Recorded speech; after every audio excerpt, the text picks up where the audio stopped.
और सीधा सुनते हैं केंद्रीय रक्षा मंत्री राजनाथ सिंह क्या कुछ कह रहे हैं।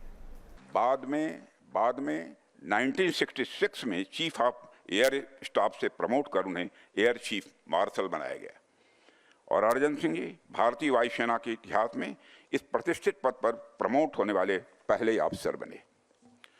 साथियों, वैसे तो उनके बारे में जितना कुछ कहा जाए मैं मानता हूं कि वह कम है। उनके बारे में कई आर्टिकल्स भी लिखे जा सकते हैं, कई किताबें भी लिखी जा सकती हैं, कई इंडिपेंडेंट लेक्चर्स भी किए जा सकते हैं, फिर भी कुछ बहुत सारी बातें छूट जाएंगी क्योंकि उनका जो व्यक्तित्व था और उनके काम का जो दायरा था वह इतना विस्तृत था कि उसे कुछ शब्दों में बात पाना यह लगभग असंभव है।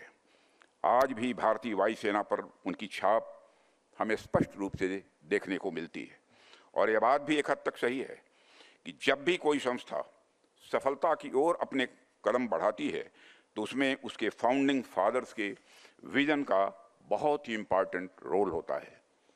जो विजन, जो इथोस उन्होंने हमें दिया था वह आज इंडियन एयरफोर्स के प्रोफेशनलिज्म और परफॉर्मेंस में स्पष्ट रूप से दिखाई देता है।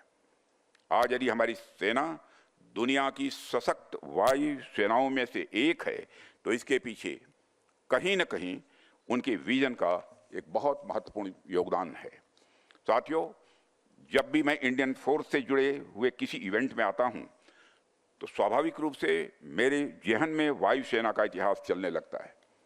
इंडियन एयर फोर्स की यात्रा अपने आप में एक कहानी है। कहानी नहीं बल्कि मैं कहूंगा कि यह इपिक है, एक एस्पायरिंग इपिक, एक इंस्पिरेशनल इपिक और एक ट्रांसफॉर्मेशनल इपिक जो सिर्फ आसमान में उड़ान भरने की नहीं बल्कि राष्ट्र की सुरक्षा के सपनों को हकीकत में बदलने की यह एक गाथा है।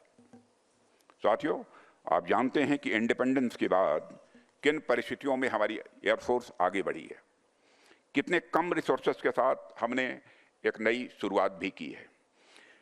न जाने कितनी कठिनाइयां हम सबको झेलनी पड़ी हैं, लेकिन उन तमाम समस्याओं को झेलने के बाद भी हमारी एयरफोर्स कहीं रुकी नहीं, कहीं थमी नहीं, बल्कि लगातार और सशक्त होती चली गई।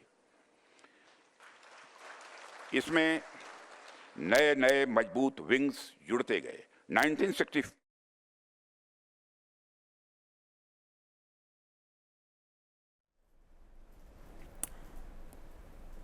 तो वायुसेना के कार्यक्रम में केंद्रीय रक्षा मंत्री राजनाथ सिंह जो कि इस वक्त मौजूद हैं, लेकिन दूसरी तरफ जिस तरीके से जम्मू कश्मीर के पहलगाम में जो आतंकी घटना बीते दिन देखने को मिली उस पर भी रक्षा मंत्री राजनाथ सिंह ने बड़ा बयान दिया और उन्होंने कहा कि हमले का करारा जवाब देंगे और किसी को भी बख्शा नहीं जाएगा।